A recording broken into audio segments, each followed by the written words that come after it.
कहानी की शुरुआत में हमें वर्ल्ड फेमस डॉक्टर कांजी को दिखाया जाता है। जब से उसकी छोटी बहन की डेथ एक ऐसी बीमारी से हुई जिसका कि उस समय कोई भी इलाज नहीं था, तब से उसने डिसाइड किया कि वो एक डॉक्टर बनेगा और अपना पूरा जीवन एक ऐसी दवाई बनाने में लगा देगा जो कि हर एक बीमारी को ठीक कर सके। फिर सालों तक पढ़ने के बाद कांजी एक वर्ल्ड फेमस डॉक्टर बन जाता है, जो कि अपने वादे अनुसार एक ऐसी दवाई को बनाने लग जाता है जो कि हर एक बीमारी का तोड़ हो। यहाँ पर वो कभी कभी अपने खाने पीने को भूल के ओवर टाइम करता है, जिसकी वजह से उसकी शारीरिक क्षमता बहुत ज्यादा ही कम हो जाती है। एक दिन वो ऐसे ही काम कर रहा होता है तो वो सोचता है कि मुझे कुछ देर का रेस्ट लेना चाहिए, तो फिर वो 40 मिनट का अलार्म लगा के अपने सोफे पे ही सो जाता है। 40 मिनट बीतने के बाद भी उसकी आंखें नहीं खुलती हैं। इसका मतलब ये है कि उसकी किसी वजह से डेथ हो गई है। अगले दिन जब उसकी आंखें खुलती है तो वो अपने आप को एक अलग ही जगह पे पाता है, जहाँ पर उसके पास एक लड़की खड़ी होती है जो कि उसे देख के बहुत ज्यादा ही खुश हो जाती है और वो उसे फामा कह रही होती है, जिसे सुन के कांजी बहुत ज्यादा ही कंफ्यूज हो जाता है और वो बाहर की दुनिया देखने के लिए अपने बेड से उतरता है। तो वो रियलाइज करता है कि उसकी बॉडी बहुत ज्यादा ही कमजोर हो चुकी है। तभी उसकी मेड उस पर चिल्लाने लगती है और कहती है कि आपको आराम करना चाहिए क्योंकि आपके ऊपर बिजली गिर गई थी, जिसकी वजह से आप कुछ दिन तक कोमा में थे। इस चीज को सुन के वो उससे कहता है कि मुझे माफ कर दो, मुझे एक्चुअली में कुछ भी याद नहीं। तो फिर वो मेड उसे एक मिरर दिखाती है जिसमें वो अपने आप को देख के बहुत ज्यादा ही हैरान हो जाता है, क्योंकि वो एक 10 साल के बच्चे की बॉडी में था जिसका नाम फामा होता है। यहाँ पर फामा सोचता है कि उसे अपनी इस लाइफ के बारे में कुछ भी याद नहीं, लेकिन उसे अपनी प्रीवियस लाइफ के बारे में पता था कि वो लास्ट टाइम सो गया था और उसके बाद जब उसकी आंखें खुलती हैं तो वो यहाँ पर था।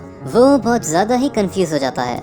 तभी उसको थोड़ा सा दर्द महसूस होता है, तो वो अपनी मेड से कहता है कि क्या मैं अपनी बैंडेजेस को हटा सकता हूँ। तो मेड तुरंत जाकर उसके लिए गर्म पानी ले आती है। यहाँ पर बैंडेज हटाते टाइम उसे अपने हाथ पर एक मार्क नोटिस होता है, जिसे देख के मेड बहुत ज्यादा ही डर जाती है। तो वो उसे शांत करता है और कहता है ये शायद लाइटनिंग की वजह से हुआ है, लेकिन मेड उस समय प्रेयर करने लगती है और उसे कहती है कि ये निशान सबूत है कि आपको गॉड ऑफ मेडिसिन ने आशीर्वाद दिया है। गॉड ऑफ मेडिसिन का नाम सुन के वो बहुत ज्यादा हैरान हो जाता है और उससे पूछता है कि ये गॉड ऑफ मेडिसिन कौन है। इस पर मेड उससे बोलती है कि आप गॉड ऑफ मेडिकल को भूल गए, जिनकी पूजा आपकी फैमिली करती है। तब फामा को रियलाइज होता है कि उसे अपनी इस लाइफ के बारे में कुछ भी नहीं मालूम है। तो वो मेड से पूछता है कि क्या तुम मुझे सब कुछ बताओगी, मैं थोड़ा सा कंफ्यूज हूँ। तो मेड सबसे पहले अपना इंट्रोडक्शन देती है और कहती है कि मेरा नाम लॉटे है। फिर वो उसे महल घुमाते हुए बताती है कि आपकी फैमिली एक रॉयल फार्मासिस्ट है जो कि रॉयल फैम के लिए मेडिसिन बनाते हैं। और फिर वो उसे उसकी फैमिली फोटो दिखाती है और वो उसे ये भी बताती है कि आपकी फैमिली मैजिक में भी काफी ज्यादा अच्छी है। इस चीज को सुन के फामा उसे पूछता है कि क्या मैं भी मैजिक यूज कर सकता हूँ। इस पर लॉटे घबराते हुए उससे कहती है कि अब आप ये मत कहना कि आप मैजिक भी भूल चुके हैं, अगर ऐसा हुआ तो आपको टाउन से बाहर निकाल दिया जाएगा। जिस पर फामा कहता है कि हाँ मुझे याद नहीं है। इसे सुन के वो पहले तो डरने लगती है, फिर उससे कहती है कि आप मेरे अलावा इसे किसी को भी नहीं बताएंगे। और मैं आपको एक बात बता दूं कि आप वाटर मैजिक में बहुत ज्यादा ही अच्छे थे, इसलिए अभी से आपको इसकी प्रैक्टिस करनी चाहिए। फिर हम देखते हैं कि फामा अपने रूम में बैठ के उसकी प्रैक्टिस कर रहा होता है। तभी वो अपने दिमाग में वाटर मॉलिक्यूल को इमेजिन करता है, जिससे उसके हाथ में से वाटर निकलने लगता है, जिसे देख के वो बहुत ज्यादा ही हैरान हो जाता है। अब वाटर तो निकल आता है लेकिन उसे रोकना उसे नहीं आता है, तो वो घबरा के सारे पानी को बाहर फेंक देता है और बाहर ही लॉटे खड़ी होती है जो कि देख लेती है कि फामा मैजिक यूज कर सकता है, तो वो बहुत ज्यादा ही खुश हो जाती है। यहाँ पर फामा रुकता नहीं है, वो और भी मॉलिक्यूल्स निकालने की कोशिश करता है, तो वो निकाल भी पा रहा होता है और दूसरे हाथ से उन्हें रेंज भी कर रहा होता है। तभी लॉटे उसके पास आती है और उसे उसकी लाइब्रेरी को दिखाने ले जाती है और बताती है कि यहाँ पर जितनी भी बुक्स हैं वो आप पहले ही पढ़ चुके हैं, जिनमें से वो एक बुक को उठा के पढ़ने की कोशिश करता है और सरप्राइजिंगली वो उसकी लैंग्वेज को आराम से पढ़ पा रहा होता है। इसके बाद फामा अपनी फैमिली के साथ डिनर करने जाता है, जहाँ पर उसे ठीक देख के उसके फादर उससे कहते हैं कि मुझे बहुत ज्यादा ही अच्छा लगा कि तुम ठीक हो गए, लेकिन हमने जो वादा किया था कि मैं तुमसे कुछ क्वेश्चन पूछूंगा, अब उसका टाइम आ चुका है। इस पर उसकी मदर कहती है अभी तो ये ठीक होके आया है, कुछ देर बाद पूछ लीजिएगा। जिस पर फामा कहता है कि चिंता मत कीजिए, मैं सब बता दूंगा। तो उसके फादर उससे सवाल पूछना स्टार्ट कर देते हैं, जिसका कि हमारा बंदा बखूबी जवाब दे देता है। फिर उसके फादर उससे कहते हैं कि अब तुम पूरी तरीके से ठीक हो चुके हो, तो तुम अपनी ट्रेनिंग को वापस से स्टार्ट कर सकते हो। ट्रेनिंग का नाम सुन के वो कंफ्यूज हो जाता है और सोचता है कि कौन सी ट्रेनिंग, फिर भी वो हाँ कर देता है। फिर अगले दिन फामा अपनी पर्सनल ट्यूटर एलिन से मिलता है, जो कि उसे मैजिक सिखाती है। यहाँ पर एलिन उसे देखते ही उस पर शक करने लग जाती है, क्योंकि पहले फामा उससे अच्छे से बिहेव नहीं किया करता था, लेकिन अब वो बहुत ज्यादा ही काइंड हो चुका है। तो फामा उसे बताता है कि लाइटनिंग की वजह से मेरी मेमोरी फ्रीज हो चुकी है, जिसकी वजह से मुझे कुछ ज्यादा याद नहीं है। ये सुन के एरिन शांत हो जाती है और उससे पूछती है कि डिवाइन आर्ट क्या है। पर फामा को डिवाइन आर्ट के बारे में कुछ पता ही नहीं होता है, तो एलन उसे सब कुछ बताने लगती है। इसके बाद वो उसे एक रिवर के किनारे ट्रेनिंग कराने ले जाती है, जहाँ पर वो उसे कहती है कि चलो अपनी मैजिकल स्टिक निकालो, लेकिन इसके बारे में उसे बिल्कुल भी नहीं मालूम होता है। तो वो उसे कह देता है मैं उसको लाया नहीं हूँ।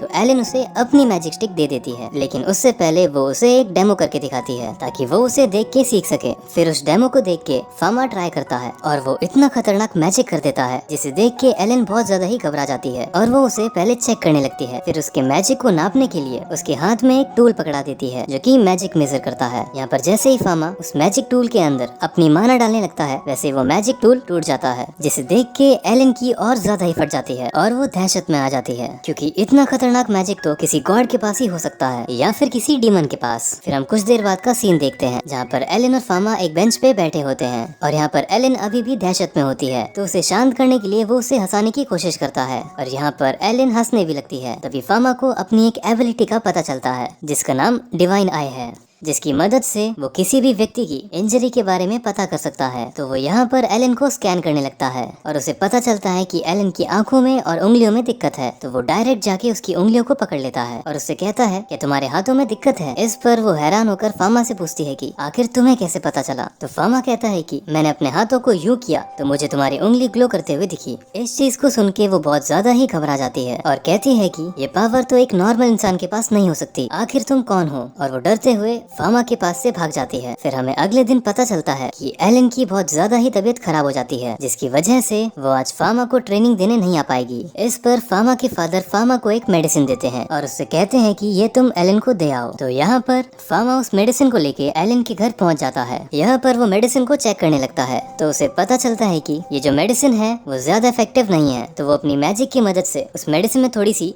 एनहांसमेंट कर देता है, जिससे कि एलन बहुत जल्दी ही ठीक हो जाए। तभी हम एलन को देखते हैं जो कि फामा से बचने के लिए फुल टू प्रोटेक्शन में आई होती है और वो उससे कहने लगती है कि क्या तुम मुझे मारने आए हो। इस पर फामा उसे कहता है कि नहीं, मैं तुम्हें मारने नहीं आया हूँ। तो वो अपना मास्क उतार देती है और हम देखते हैं कि सही में एलन की हालत बहुत ज्यादा ही खराब हो रही होती है। तो वो उससे पूछती है कि आखिर तुम क्या करने आए हो। फामा कहता है कि तुम बीमार हो ना, इसलिए मेरे फादर ने तुम्हारे लिए मेडिसिन भेजी है और इसमें मैंने भी कुछ एड ऑन किया है। इस चीज को सुन के एलन डर जाती है और उससे कहती है कि क्या तुमने इसमें जहर मिलाया है मुझे मारने के लिए। इस पर वो कहता है कि ऐसा कुछ भी नहीं है, तुम इसे खा लो, तुम्हें कुछ भी नहीं होगा। लेकिन एलन उसकी बात पर विश्वास नहीं करती है। तो फामा उसे समझाते हुए कहता है कि अब मेरी टीचर है, इसलिए मैं आपको नुकसान नहीं पहुंचाऊंगा, आपको मुझसे डरने की जरूरत नहीं है। और अब वो उसके हाथ में कुछ फ्लावर्स देके वहाँ से चला जाता है। उसकी इन बातों का अपनी एलन पर असर हो जाता है और वो उसे ट्रेन करने के लिए वापस से रेडी हो जाती है। फिर अगले दिन हम फामा को देखते हैं जो कि अपनी ट्रेनिंग ग्राउंड में आया होता है और वहाँ पर एलन भी आ जाती है। वो यहाँ पर भी अपने आर्मर में आई होती है और वो उससे कहती है कि वैसे तो मुझे तुम पे ट्रस्ट है, लेकिन तुम्हारा जो मैजिक है वो बहुत ज्यादा ही ताकतवर है जो कि मुझे नुकसान पहुँचा सकता है, इसलिए मैंने ये आर्मर पहना हुआ है।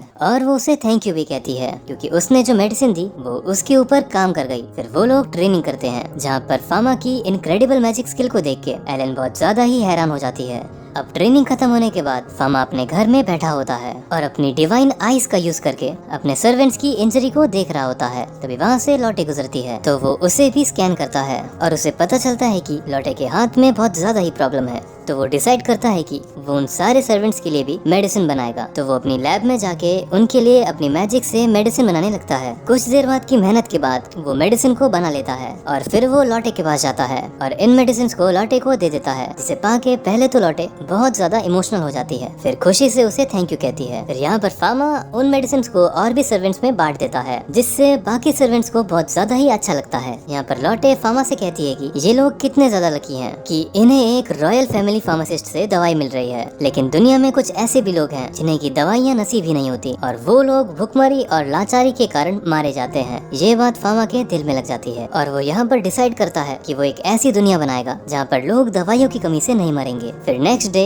जब फामा अपनी फैमिली के साथ खाना खाने बैठता है तो वो देखता है कि डाइनिंग टेबल पर उसकी बहन मिसिंग है। तो वो अपने फादर से पूछता है कि आखिर छोटी बहन कहाँ गई। तो वो उसे बताते हैं कि उसको चिकन पॉक्स हुआ है, जिसकी वजह से उसे क्वारंटीन कर दिया गया है। वहाँ पर हम लोग लोग नहीं जा सकते हैं क्योंकि वो बीमारी बहुत घातक तरीके से फैलती है। अब उस बीमारी का नाम सुन के यहाँ पर फामा सोचने लगता है कि चिकन पॉक्स तो यहाँ पर भी होता है और इसका इलाज तो मेरे पास है। तो यहाँ पर क्या करता है, अपनी बहन के लिए एक मेडिसिन बनाने लगता है अपनी पोस्ट मेमोरी के नॉलेज की मदद से। और वो यहाँ पर अपनी बहन के खाने में वो दवाई मिलाकर उसके रूम में पहुँच जाता है। उसे अपने रूम में देख के उसकी बहन कहती है कि फादर ने तो मना किया है ना कि मेरे पास कोई भी नहीं आ सकता है, तो आप यहाँ पर क्या कर रहे हैं। यहाँ पर फामा उससे कहता है कि ये एक सीक्रेट है, तुम इसके बारे में किसी को भी नहीं बताओगी। और फिर वो उसे खाना खिला देता है। कुछ हफ्ते बाद हम देखते हैं कि उसकी बहन उसकी दवाई की वजह से ठीक हो जाती है। फिर फामा अपने लैब में जाके एक मिनी माइक्रोस्कोप बनाता है कि वो हर समय तो अपनी फिंगर को यूज करके डिवाइन आइज का यूज नहीं कर सकता है ना। तभी उसकी लैब में एक बंदा आता है और उससे कहता है कि आपके फादर आपको बुला रहे हैं।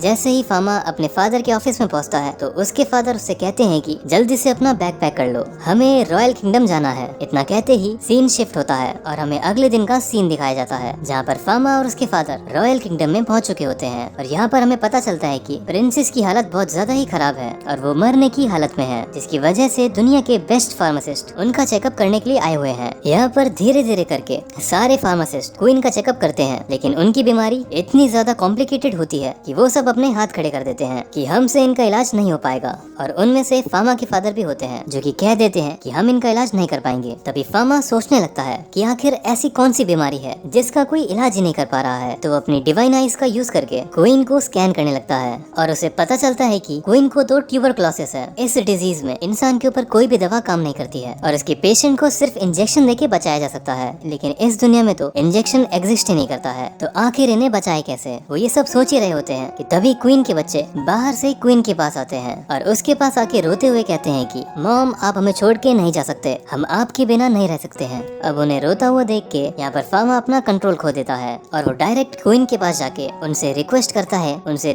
है और कहता है कि क्या मैं आपका इलाज कर सकता हूँ, क्योंकि मेरे पास एक ऐसी दवाई है जो कि आपको ठीक कर सकती है। इस चीज को सुन के सब लोग बहुत ज्यादा ही हैरान हो जाते हैं और उसे कहते हैं कि ए लड़के क्वीन को परेशान मत करो। यही चीज उसके फादर भी कहते हैं कि फामा कोई ऐसी बेवकूफी मत करो जिसकी वजह से क्वीन को परेशानी लेनी पड़े। तभी क्वीन फामा से कहती है कि ठीक है मैं तुम्हें परमिशन देती हूँ कि तुम मेरा इलाज कर सकते हो। क्यों? क्योंकि इन सब ने तो अपने हाथ खड़े कर दिए हैं, लेकिन मेरी आखिरी उम्मीद तुम ही हो। ये सुनने के बाद फामा डायरेक्ट ही अपने लैब में पहुंच जाता है और अपने गेट को आइस मैजिक से बंद कर देता है जिससे कि कोई अंदर ना आ पाए। और फिर वो मेडिसिन बनाने लगता है। तभी बाहर उसके फादर आ जाते हैं और इसे चिल्लाते हुए कहते हैं कि फामा तुम्हें पता है ना तुम क्या कर रहे हो, अगर कुछ उल्टा सीधा हुआ तो तुम्हारे साथ बहुत बुरा हो सकता है। लेकिन फामा उनकी बातों पर बिल्कुल भी ध्यान नहीं देता है। तो उसके फादर गुस्से में आके उस गेट को तोड़ के अंदर आ जाते हैं और उससे कहते हैं कि ऐसा मत करो, लेकिन फामा उनकी बात पे ध्यान नहीं देता है और अपना काम कर रहा होता है। तो फामा के फादर फामा को रोकने के लिए उसके ऊपर आइस मैजिक से अटैक कर देते हैं, जिससे बचने के लिए फामा शील्ड लगा के उसे कैंसिल कर देता है और वो अपने बीच में एक आइस बैरियर क्रिएट कर लेता है, जिसे देख के उसके फादर बहुत ज्यादा ही हैरान हो जाते हैं और सोचने लगते हैं कि बिना मैजिकल स्टिक के अपने मैजिक को कैसे यूज किया, और उससे पूछते हैं कि आखिर तुम कौन हो। तभी उनकी नजर फामा की रिसर्च डायरी पे पड़ जाती है और वो उसे खोल के पढ़ने लगते हैं और फामा से पूछते हैं कि आखिर ये सब क्या है। तो फामा उन्हें बताता है कि ये सब नई मेडिसिन के फॉर्मूले हैं। जब मैं कोमा में था तब मुझे इनके सपने आया करते थे और मैंने इन्हें याद कर लिया था। ये सब सुन के उसके फादर कहते हैं अच्छा ये बात है, मैंने तुम्हारे शोल्डर को देखा और मैं समझ चुका हूँ कि तुम्हें गॉड ऑफ मेडिसिन से आशीर्वाद मिला है, इसलिए तुम्हें ये सपने भी आ रहे हैं। ठीक है, मुझे तुम पर भरोसा है, करो अपना काम। और ये कह के वो वहाँ से चले जाते हैं। फिर फामा मेडिसिन बनाना स्टार्ट कर देता है। मेडिसिन बनाने के बाद अगले दिन वो अपनी मेडिसिन को लेके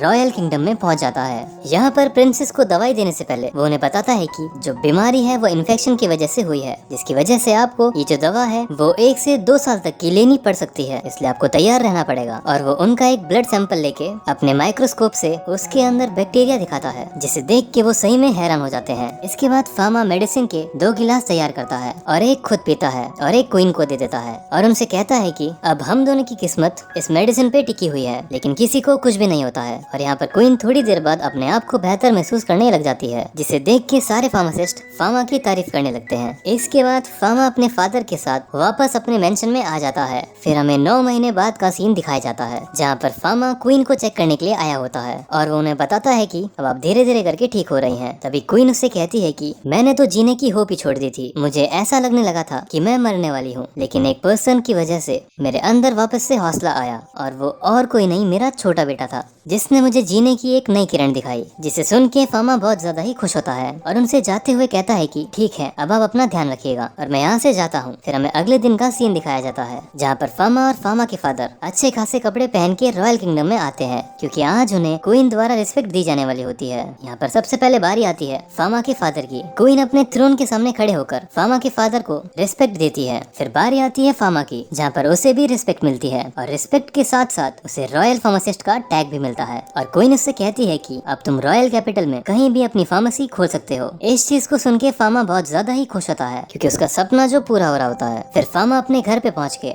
पूरी कारपेंटर की फौज को बुला लेता है, ताकि वो अपनी फार्मेसी को जल्दी से जल्दी ओपन कर पाए। लेकिन वो सोच रहा होता है कि मैं अपनी फार्मेसी का नाम क्या रखूं। यहाँ पर वो बहुत ज्यादा ही दिमाग लगाता है। तभी उसके दिमाग में एक नाम आता है और वो कहता है कि हम अपनी फार्मेसी का नाम रखेंगे द पैरेलल वर्ल्ड फार्मेसी। इस नाम को सुन के सब लोग जोश में आ जाते हैं और फिर फार्मेसी का काम स्टार्ट हो जाता है। यहाँ पर सारे कारपेंटर मिलके फामा के फार्मेसी के बोर्ड को तैयार करने लगते हैं, जिसमें लिखा होता है द पैरेलल वर्ल्ड फार्मेसी। वहाँ पर एलन आ जाती है और फामा की फार्मेसी के नाम को देख के बहुत ज्यादा ही खुश हो जाती है और उससे कहती है कि नाम तो बहुत ज्यादा ही अच्छा है। इस पर फामा उसे शर्माते हुए कहता है कि तुम्हारे ओपिनियन के लिए थैंक यू। फिर एलन उससे फार्मेसी के बारे में थोड़ा बहुत पूछने लगती है। तभी वहाँ पर एक बंदा टपक पड़ता है और उससे कहता है क्या तुम यहाँ के एम्प्लॉय हो या बॉस। जिस पे फामा कहता है कि मैं यहाँ का बॉस हूँ। इस पे वो बड़ा हैरान होके कहता है कि ओहो, तुम तो बहुत छोटी उम्र में यहाँ के बॉस बन गए हो, लेकिन मेरे पास तुम्हारे लिए एक अच्छी खासी डील है। क्या तुम मेरे साथ कोलैब करना चाहोगे। इस पर वो कहता है कि नहीं नहीं, मुझे कोई इंटरेस्ट नहीं है, मैं तुम्हारे साथ काम नहीं करना चाहता। तो वो कहता है कि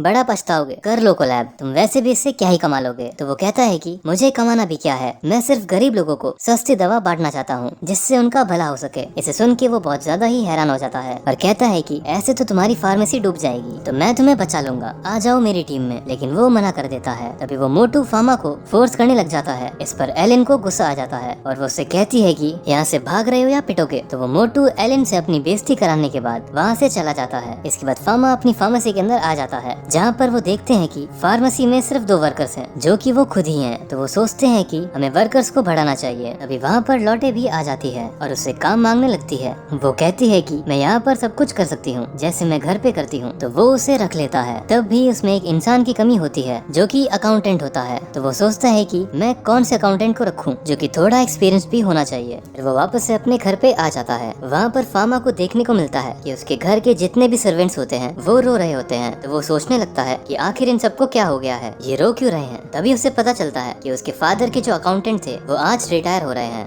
क्योंकि उनके पैरों में बहुत ज्यादा ही दर्द हुआ करता था, जिसकी वजह से वो कायदे से चल भी नहीं पाते थे। इस चीज को सुन के वो उनसे कहता है कि अगर मैं आपके पैरों का इलाज कर दूं तो क्या आप मेरे साथ काम करेंगे। जिस पर वो मान जाते हैं। तो वो सबसे पहले अपने फादर से परमिशन लेने जाता है और उनसे कहता है कि आज जो आपके पास से अकाउंटेंट रिटायर हुआ है, क्या मैं उन्हें अपने फार्मेसी में जॉब दे सकता हूँ। इस पर उसके फादर उसे परमिशन दे देते हैं। इसी के साथ साथ वो उसे बक्सा भर के सोने के सिक्के भी देते हैं, ताकि वो अपनी फार्मेसी को और भी बेहतर कर पाए। फिर अगले दिन फामा अपनी फार्मेसी की ग्रैंड ओपनिंग कर देता है। अब जरूरी तो नहीं है कि आपने नया बिजनेस खोला हो और उसमें तुरंत ही कस्टमर आने लग जाएं। और वैसा ही इनके साथ भी होता है। 1 महीना बीत जाता है, लेकिन उनकी फार्मेसी में कोई भी कस्टमर नहीं आता है, सिवाय एक बूढ़े आदमी के, जो कि वहाँ पर सिर्फ एक टॉफी खरीदने आता था। इस चीज से वो लोग बहुत ज्यादा ही परेशान होते हैं। तभी फामा के माता पिता भेस बदल के फामा की फार्मेसी में आए होते हैं, लेकिन फामा उन्हें आराम से पहचान लेता है। फिर वो उन्हें अंदर ले जाता है और बताता है कि मेरी फार्मेसी बिल्कुल भी नहीं चल रही है, यहाँ पर कोई कस्टमर आता ही नहीं है, जिससे कि मैं बहुत ज्यादा ही परेशान हूँ। इस चीज को सुन के उसके फादर उससे कहते हैं कि क्या तुम मुझे अपनी फार्मेसी दिखा सकते हो। यहाँ पर फामा उन्हें अपनी फार्मेसी दिखाने लगता है। वो सबसे पहले उन्हें मेडिसिन रूम दिखाता है, जहाँ पर बहुत सारी मेडिसिन रखी होती है। फिर वो उन्हें पेशेंट्स के लिए बनाए गए बेडरूम को भी दिखाता है। उसके बाद वो उनसे पूछता है कि क्या आपको यहाँ पर कोई कमी दिखी। जिस पे उसके फादर कहते हैं कि यहाँ पर तो कोई भी कमी नहीं है, सब बढ़िया है। यहाँ पर फामा की मॉम उसे सजेशन देती है कि तुम्हें एक मेडिसिन के साथ साथ ब्यूटी प्रोडक्ट्स को भी बनाना चाहिए, जो कि कम कीमत की हो और बहुत अच्छी क्वालिटी में हो, जिससे कि हर प्रकार की महिलाएं तुम्हारे प्रोडक्ट्स को खरीदें। उनका ये सजेशन उसे बहुत ज्यादा ही अच्छा लगता है। तभी उसके फादर उसे कहते हैं कि अगर तुम इन प्रोडक्ट्स को बनाओ तो इनमें किसी भी प्रकार के केमिकल का यूज मत करना,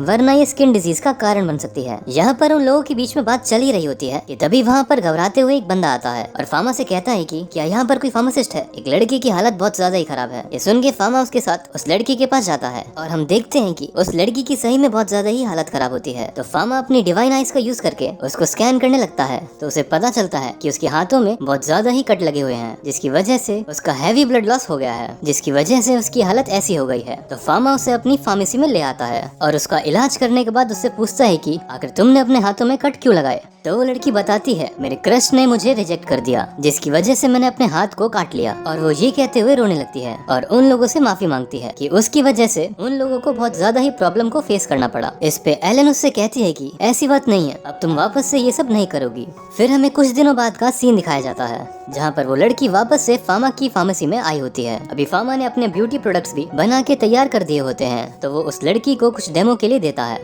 जिसे लगा के उसे बहुत ज्यादा ही अच्छा लगता है। इधर हम लॉटे को देखते हैं, जो कि कुछ ब्यूटी प्रोडक्ट्स को लेडीज में बांट रही होती है, जिससे कि अच्छी खासी मार्केटिंग हो जाती है। और धीरे धीरे करके उसकी फार्मेसी में बहुत सारे कस्टमर भी आने लगते हैं, क्योंकि फार्मा के ब्यूटी प्रोडक्ट्स बहुत ज्यादा ही सस्ते भी होते हैं और अच्छे भी होते हैं। अब ब्यूटी प्रोडक्ट्स की बढ़ती डिमांड को देख के वो उसकी एक अलग ही ब्रांच खोल देता है, जहाँ पर वो बहुत सारे ब्यूटिशियंस को रखता है, ताकि वो बहुत ज्यादा ही ब्यूटी प्रोडक्ट्स को बना सके। अब फार्मा की फार्मेसी चल पड़ती है और उसकी ब्यूटी प्रोडक्ट्स की वजह से पूरे शहर में उसकी चर्चा हो रही होती है। यही चर्चा घूम फिर के क्वीन तक पहुंच जाती है, तो क्वीन फार्मा को अपने पास बुलाती है उसकी ब्यूटी प्रोडक्ट्स को चेक करने के लिए। यहाँ पर फार्मा सबसे पहले उन्हें लिप बाम देता है। जैसे ही वो उसे अपने होठों पे लगाती है, तो उन्हें अपने होठ बहुत ज्यादा ही सुंदर लगने लगते हैं, जिसकी वजह से क्वीन को फार्मा के प्रोडक्ट्स बहुत ज्यादा ही अच्छे लगने लगते हैं। तो फार्मा अपने और भी प्रोडक्ट्स के बारे में उन्हें बताने लगता है, जिसे सुनकर क्वीन उससे कहती है कि तुम्हें अपने प्रोडक्ट्स के दाम को बढ़ाना होगा, क्योंकि तुम्हारे प्रोडक्ट्स पूरे मार्केट में सबसे सस्ते बेचते हैं, जिसकी वजह से दूसरे लोग दूसरी दुकानों में जाना पसंद ही नहीं करते हैं और उन लोगों का बहुत ज्यादा ही घाटा हो रहा है, जिसकी वजह से वो एक ना एक दिन सड़क पे आ जाएंगे।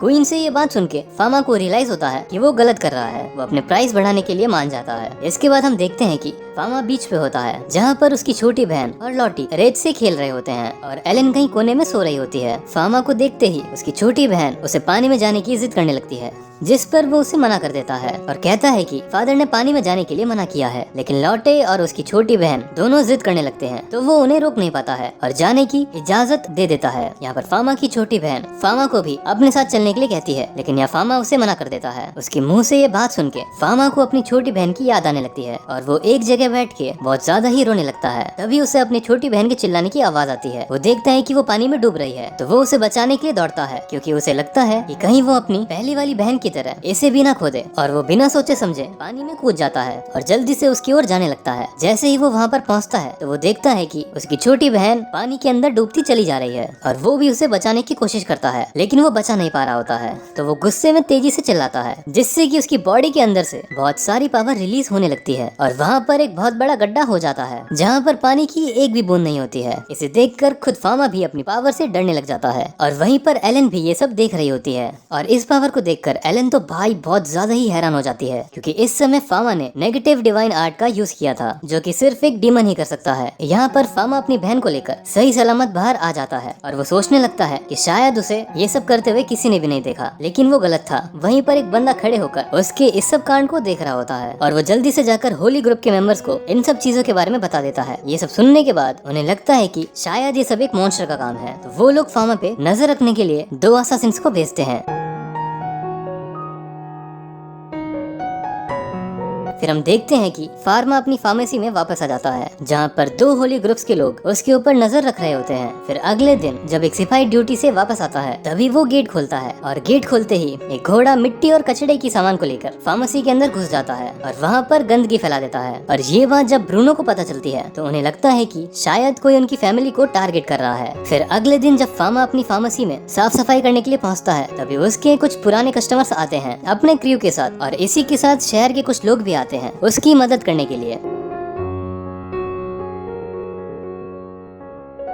तभी अचानक से एक लड़की घबराते हुए फार्मा के पास आती है और उससे कहती है कि मेरे फादर बेहोश हो चुके हैं, चलिए जल्दी से। तो फार्मा जल्दी से अपने सारे वेपन्स उठाता है और निकल जाता है उनकी मदद करने के लिए। वो लड़की उसे एक सुनसान जंगल में ले आती है और वहाँ पहुँचते ही वो अचानक से गायब हो जाती है। फार्मा यहाँ पर फुल कंफ्यूज, ये क्या हो रहा है। तभी वहाँ पर व्हाइट कपड़े पहने हुए कुछ बंदे उसे चारों तरफ से घेर लेते हैं। यहाँ पर फार्मा को पता चलता है कि ये लोग होली ग्रुप के मेंबर्स हैं और इनका जो लीडर है उनका नाम सलमान है, जो कि ये मानते हैं कि फार्मा के अंदर एक डीमन है और वो उसी को खत्म करने आए हैं, और वो ऐसा करने की कोशिश भी करते हैं। पर फार्मा उनके सभी अटैक को आसानी से ब्लॉक कर देता है। यहाँ पर फार्मा उनसे काफी ज्यादा ही ताकतवर होता है और उन्हें इजीली हरा सकता है। लेकिन फार्मा को पता चलता है कि अगर मैंने कुछ किया तो ये लोग खामखा मर जाएंगे, तो वो अपने आप को होल्ड बैक कर रहा होता है। लेकिन भाई वो लोग मान ही नहीं रहे होते हैं, तो ना चाहते हुए फार्मा को उन्हें अपनी पावर्स का नमूना दिखाना पड़ता है, जिसे देखकर उन्हें अपनी औकात समझ आ जाती है। तभी सलमान फार्मा के हाथ में उसी सिंबल को देख लेता है और उन लोगों से कहता है कि सभी लोग रुक जाओ, ये कोई मॉन्स्टर नहीं है, बल्कि ये हमारा गॉड है है, जिसे सुनकर वो लोग रुक जाते हैं और फामा से माफी मांगने लगते हैं। लेकिन लड़ाई के टाइम पर सलमान बुरी तरीके से घायल हो जाता है और उसका घाव बहुत ज्यादा ही खतरनाक होता है। लेकिन फामा उससे कहता है कि तुम्हें ऐसे छोड़ा नहीं जा सकता है, तुम्हें इन्फेक्शन हो सकता है और तुम मर सकते हो। लेकिन सलमान उससे कहता है कि मैंने आपके ऊपर अटैक किया है, इसलिए मेरी यही सजा है। लेकिन हमारा बंदा एक डॉक्टर है, इसीलिए वो किसी भी घायल व्यक्ति को कैसे छोड़ सकता है। वो उससे कहता है कि मुझे अभी तुम्हारी सर्जरी करनी होगी। लेकिन यहाँ पर एक माइनस पॉइंट ये है कि हमारा बंदा अपनी प्रीवियस लाइफ में सिर्फ एक मेडिकल साइंटिस्ट था, उसे सर्जरी करनी बिल्कुल भी नहीं आती थी और इस जगह पर कोई भी सर्जरी करने वाला है ही नहीं।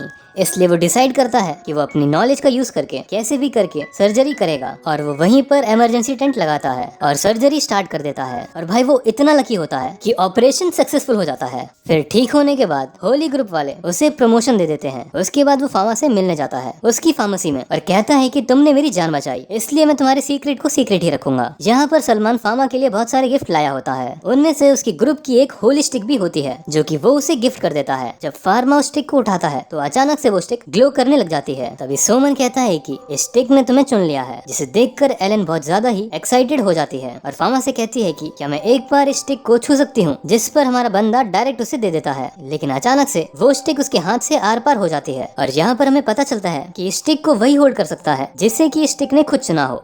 एलन ये सुन करके फामा के पास जाकर उसे परेशान करने लगती है। तो फिर फामा कहता है नहीं, वो कोई गॉड नहीं है। और फिर उसको सलमान बताते हैं मैं आ जाऊं क्या अपनी पर कि अगर वो चाहे तो इस वॉन्ड की मदद से हवा में तैर भी सकता है। इसके लिए उसे एक ह्यूमन से ज्यादा डिवाइन पावर इस वॉन्ड के अंदर डालनी होगी। एलन काफी ज्यादा चौंक जाती है क्योंकि ये पहली बार था जब कोई अपनी डिवाइन पावर की मदद से इस तरीके से हवा में उड़ रहा था। सलमान भी ये देख करके काफी खुश होते हैं और कहते हैं कि फामा सच में इस वॉन्ड के काबिल है। उसके बाद वो वहाँ से जाने लगते हैं और कहते हैं कि वो जब तक टेम्पल के हेड है तब तक फामा को कोई नुकसान नहीं पहुँचाएगा और वो इस चीज की जाँच करेंगे कि फार्मेसी के अंदर कैरेज लेकर कौन आया था। फामा ये सुन करके उन्हें शुक्रिया कहता है। आगे सालमन कहते हैं कि जो भी गार्डियन डीटी के खिलाफ जाएगा उसे सजा मिलेगी। फामा कहता है कि वो कोई गॉड नहीं है, वो तो सिर्फ फार्मासिस्ट है। तो फिर उसको सलमान एक लॉकेट देता है जो कि उसकी डिवाइन पावर को सप्रेस करने में मदद करेगी और इसी लॉकेट की मदद से फामा चाहे तो अपनी सारी की सारी डिवाइन पावर को छुपा सकता है और अपनी शैडो को भी क्रिएट कर सकता है। ये सुनकर फामा काफी खुश होता है। तो फिर सलमान कहने लगते हैं वो भी काफी ज्यादा खुश लग रहा है और शायद फामा तो इतना ज्यादा खुश तब भी नहीं हुआ था जब उसे वो डिवाइन वॉन्ड दी गई थी। तो फिर फामा कहने लगता है वो सिर्फ और सिर्फ एक ही चीज चाहता है कि वो दूसरों के साथ सूरज की रोशनी में घूम सके,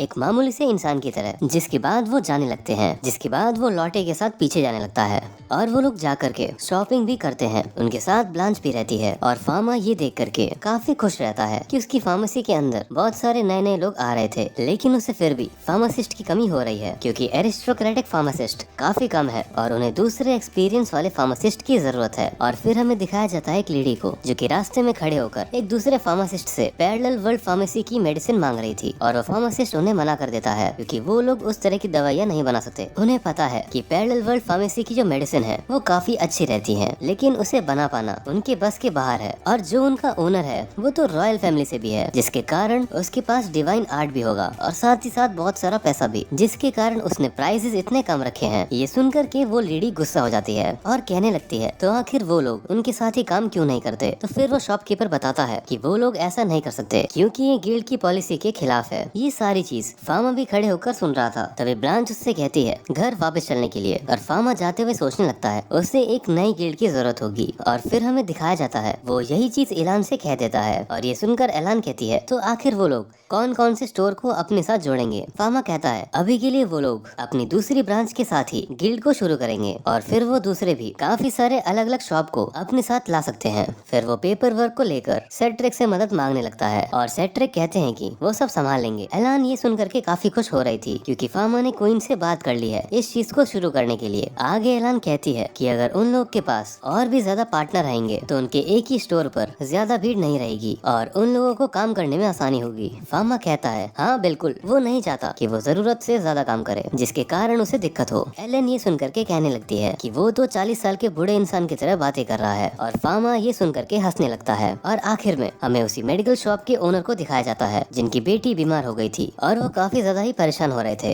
क्योंकि उसका बुखार कम ही नहीं हो रहा था। इसके बाद हमें दिखाया जाता है कि सभी लोग बातें करने लगते हैं कि वो लोग काफी ज्यादा लॉस झेल रहे हैं पैरेलल वर्ल्ड फार्मेसी की वजह से, क्योंकि उनकी प्राइसेस बहुत ही ज्यादा कम है और कोई भी बहुत ही आसानी से उनकी दवाइयों को खरीद सकता है। और उन लोगों ने जो उनके फार्मेसी के अंदर एक कैरेज को भेजा था उसका भी कोई फायदा नहीं हुआ। वो लोग वापस से बहुत ही तेजी से ग्रो करने लगे। बियॉन्ड भी ये सुनकर कहने लगता है कि वो लोग जरूर डिवाइन आर्ट का इस्तेमाल कर रहे हैं जिसकी वजह से वो इस तरह की दवा को बना सकते हैं और इस चीज में क्वीन भी उनकी मदद कर रही है। लेकिन अभी फार्मा जो भी गेम खेलने की कोशिश कर रहा है वो लोग उस चीज के बारे में पता लगा लेंगे, लेकिन अभी के लिए उन लोगों को अपने कस्टमर को अपने पास लाने का कोई न कोई तरीका ढूंढना होगा। इसलिए वो सारे के सारे गिल्ड मेंबर से कह देता है कि कोई भी पैरेलल वर्ल्ड फार्मेसी के पास और जो भी रूल के खिलाफ जाएगा उसे गिल्ड से बाहर निकाल दिया जाएगा। सभी लोग ये सुनकर काफी ज्यादा हैरान हो जाते हैं। लेकिन फिर हमें दिखाया जाता है कि दूसरी शॉप के ओनर आ जाते हैं एक डॉक्टर के पास अपनी बेटी का इलाज करवाने के लिए, लेकिन वहाँ पर कोई नहीं होता। तो फिर फार्मा कहने लगता है कि वो खुशी से उनकी बेटी का इलाज कर सकता है, लेकिन वहाँ पर शॉप के बाहर काफी ज्यादा भीड़ लगी होती है। तो फिर फार्मा पीछे वाले दरवाजे से उन्हें अंदर की ओर ले जाता है, जिसके बाद वो उन्हें मास्क देता है पहनने के लिए ताकि बीमारी और ज्यादा ना फैल जाए। ये सुन करके वो समझ जाते हैं कि फार्मा जानबूझ करके उन्हें पीछे की ओर से लाया था ताकि बीमारी ना फैले और वो किसी भी पेशेंट को लेकर डिस्क्रिमिनेट नहीं करता। उसके बाद फार्मा उनसे काफी सारे सवाल पूछने लगती है, जैसे कि उसका वेट क्या है और साथ ही साथ उसकी एज क्या है। उसे इन सब चीजों को जानने की जरूरत इसलिए है ताकि वो अच्छे तरीके से मेडिसिन का डोज उसे दे सके। उनकी बेटी को एग्जामिन करने के बाद वो उनकी बेटी को एग्जामिन करता है और साथ ही साथ वो बहुत ही अच्छे तरीके से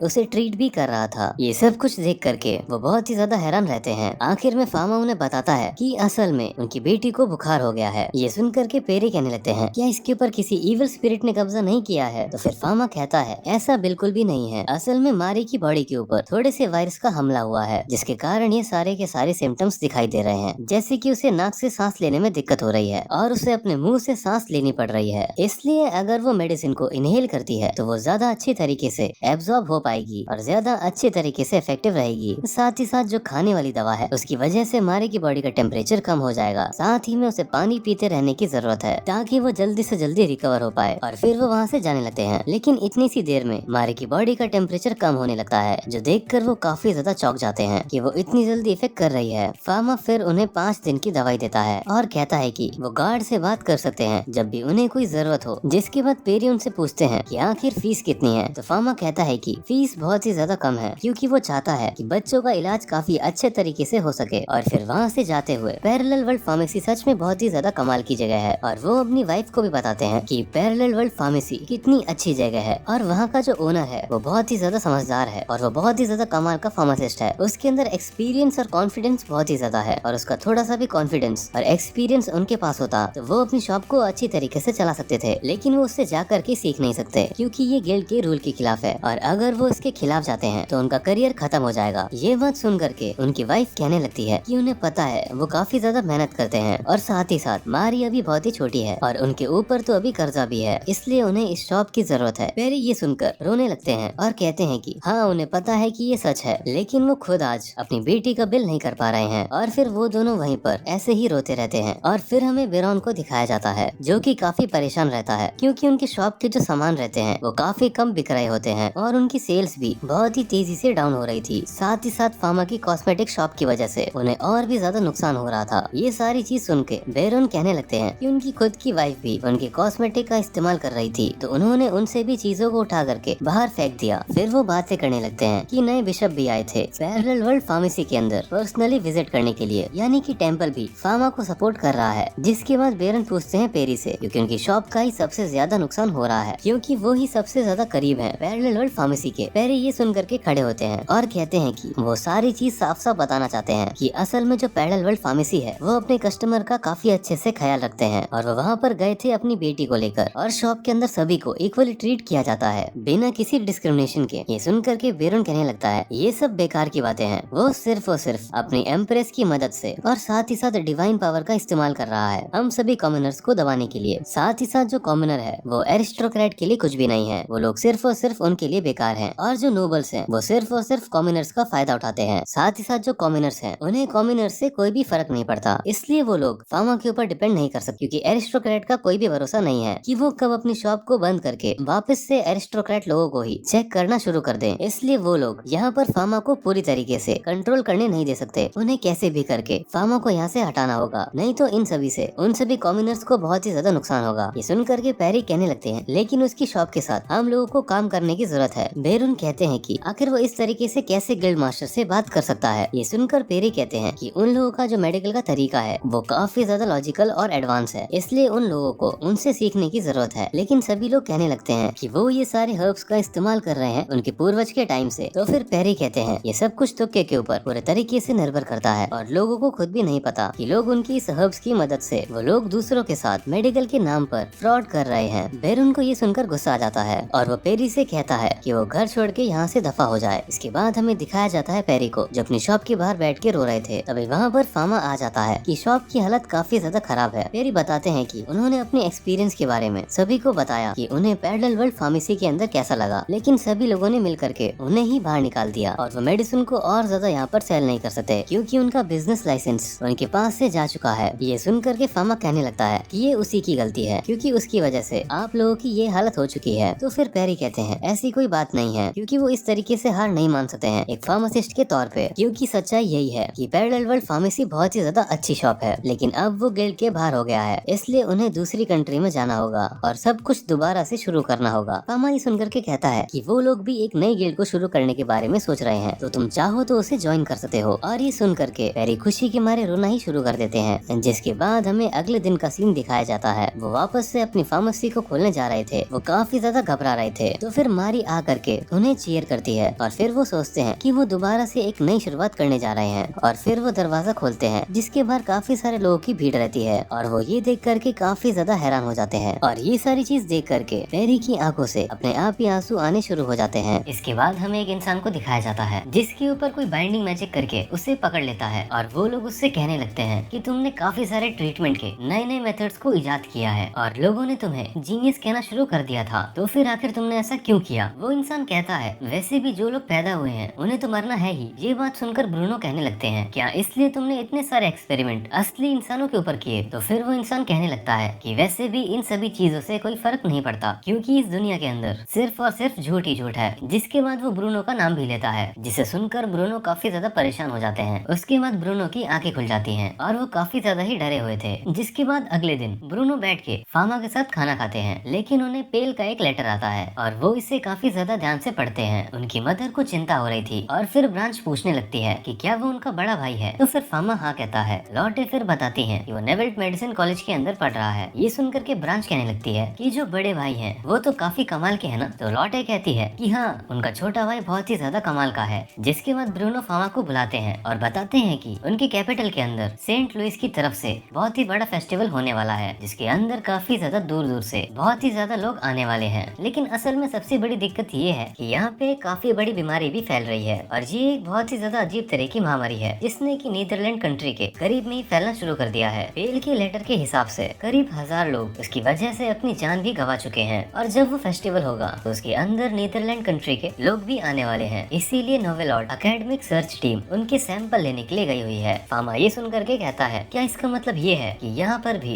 वो महामारी आ सकती है? ब्रूनो हाँ में जवाब देता है क्योंकि वो लोग नीदरलैंड कंट्री के लोगों को आने से नहीं रोक सकते क्योंकि जो नीदरलैंड है वो उनकी नई मैसीर के अंदर दी हुई जगह के बहुत ही ज्यादा करीब है, तो पॉलिटिकली वो लोग ऐसा नहीं कर सकते। फामा ये सुन करके कहता है कि उनके पास इन्फेक्शन के सैंपल हैं जिसके ऊपर वो लोग रिसर्च कर सकते हैं। तो फिर ब्रूनो बताते हैं कि नहीं, उनके पास नहीं है क्योंकि उनकी बॉडी को तुरंत ही जला दिया गया था डिवाइन मैजिक की मदद से। ये सुन करके फामा सोचता है ये बिल्कुल सही किया क्योंकि इससे उनके फैलने के चांसेस काफी कम हो जाएंगे। फिर हमें दिखाया जाता है पेल को जो कि बैठ करके लेटर को लिख रहा था और उस लेटर के अंदर लिखा हुआ था कि काफी सारे रिसर्चर ने इसके ऊपर रिसर्च करने की कोशिश की लेकिन वही सारे के सारे इन्फेक्ट हो गए और आखिर में जा करके वो सभी लोग मारे भी गए। जिसके बाद उनकी लेबोरेटरी को पूरी तरीके से बंद कर दिया और इधर उधर ट्रैवल भी बंद कर दिया गया। ये सारी चीजें ब्रूनो ने फामा को बताई थी। फामा फिर और जानकारी के लिए पूछता है तो फिर वहाँ पर ब्रूनो बताते हैं कि आगे रेवोल्यूशनरी डिवाइस के बारे में लिखा गया है जिसके बारे में कोई भी नहीं जानता। शायद फामा का बनाया हुआ ही माइक्रोस्कोप है और इसी का इस्तेमाल नोबल आउट में किया जा रहा है। उन्होंने कुछ बैक्टीरिया के स्केचेस भेजे हुए हैं इन्वेस्टिगेशन करने के लिए। तो फिर फामा भी उनकी कॉपीज मांगने लगता है स्टडी करने के लिए। उसके बाद हमें दिखाया जाता है सभी लोग एम्प्रेस को बता रहे थे कि जो लोगों की हालत है वो पहले से 20% बेहतर हो गई है है और ये सारी चीज पैरेलल वर्ल्ड फार्मेसी और कंपाउंड फार्मेसी गिल्ड की वजह से हुआ है, जो कि फार्मा ने शुरू किया है। साथ ही साथ फार्मा की गिल्ड के जो मेंबर्स हैं वो बहुत ही ज्यादा तेजी से बढ़ रहे हैं। इसके अलावा उसने कॉस्मेटिक्स भी काफी हेल्दी तरीके से बनाई है और वो बहुत ही अच्छी तरीके से अपनी कंट्री को सपोर्ट भी कर रहा है। ये सुनकर एम्प्रेस कहने लगती है उन्हें तो पता ही था कि फार्मा ये सारी चीजें कर सकता है और वो फार्मा को रिवॉर्ड के तौर पर आर्क ड्यू बनाने का सोचती है, लेकिन वो ऐसा नहीं कर सकती क्योंकि फार्मा अभी अंडर एज है। तो फिर ये सुनकर के एम्प्रेस को पीछे हटना पड़ता है और वो सोचने लगती है कि जरूर फार्मा कोई ना कोई बहुत ही ज्यादा खास तरह का इंसान है, क्योंकि वो इस तरह की कमाल की चीजें कर सकता है। इसलिए एम्प्रेस भी चाहती है कि वो जितना हो सके उसके काम को आसान बना सके और उनका ये जो एम्पायर है वो इसी तरीके से आगे बढ़ता रहे। फिर हमें दिखाया जाता है एलान को, जो आ जाती है फार्मा से मिलने के लिए, लेकिन फार्मा काफी ज्यादा चिंता में रहता है क्योंकि उसे बहुत ही जरूरी चीज डिस्कस करने की जरूरत है। फिर वो एलान को भी इस बीमारी के बारे में बताता है जो कि शुरू होने वाली है नेदरलैंड के अंदर। उन्हें उसे कैसे भी करके रोकना ही होगा।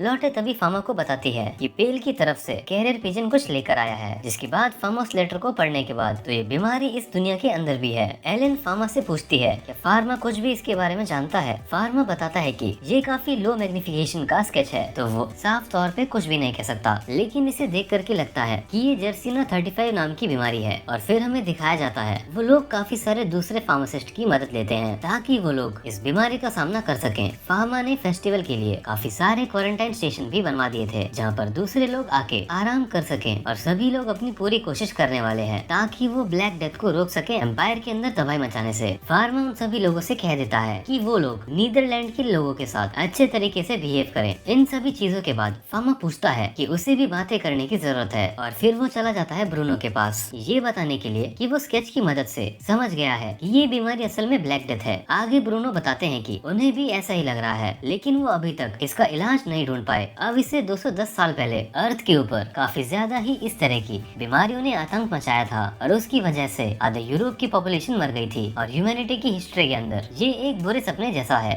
ब्रूनो फिर जाने लगते हैं कैपिटल की ओर क्योंकि उन्हें वहाँ जाकर तैयारी करनी है। फार्मा बताते हैं कि उसने दूसरे लोगों की मदद से वहाँ पर काफी सारे क्वारंटाइन की जगह बनवा दी है और उसने इन्फेक्शन का पता लगाने का भी एक तरीका ढूंढ लिया है। ये सुनकर ब्रूनो काफी ज्यादा खुश होते हैं। फार्मा कहता है कि उन्हें चिंता करने की जरूरत नहीं है और वो लोग मिल करके एम्पायर को बचाकर ही रहेंगे। और फार्मा एक नई दवाई को भी बना लेता है। इसके इलाज के लिए वो एक एंटीबायोटिक है जो कि ब्लैक डेथ के बैक्टीरिया को खत्म करेगी। अभी के लिए फार्मा ही उस दवाई को बना सकता है, लेकिन वो कोशिश कर रहा है उसकी सप्लाई को बढ़ाने के लिए। ब्रूनो सुन करके कहते हैं कि वो फार्मा से बहुत ही ज्यादा इम्प्रेस हो गए हैं। फार्मा कहने लगता है कि भले ही उसने दवाई ढूंढ ली है, लेकिन उन्हें सबसे पहले इन्फेक्शन को होने से कम करना होगा। ब्रूनो कहते हैं कि ये चीज रॉयल फार्मासिस्ट के लिए अकेले हैंडल करना काफी ज्यादा मुश्किल होगा, इसलिए उन्हें शायद और मदद की जरूरत पड़े। तो फिर वो वहाँ से जाने लगते हैं पैलेस की ओर और वो लोग सारी की सारी चीजें बता देते हैं एम्प्रेस को और एम्प्रेस सबके साथ दरवाजे को बंद करने लगती है ताकि इन्फेक्शन कम से कम फैले। फार्मा बताता है कि उन्हें ऐसा करने की जरूरत नहीं है, लेकिन उन्हें हर गेट के ऊपर इंस्पेक्शन करवाना होगा। कंपाउंड गिल्ड के सारे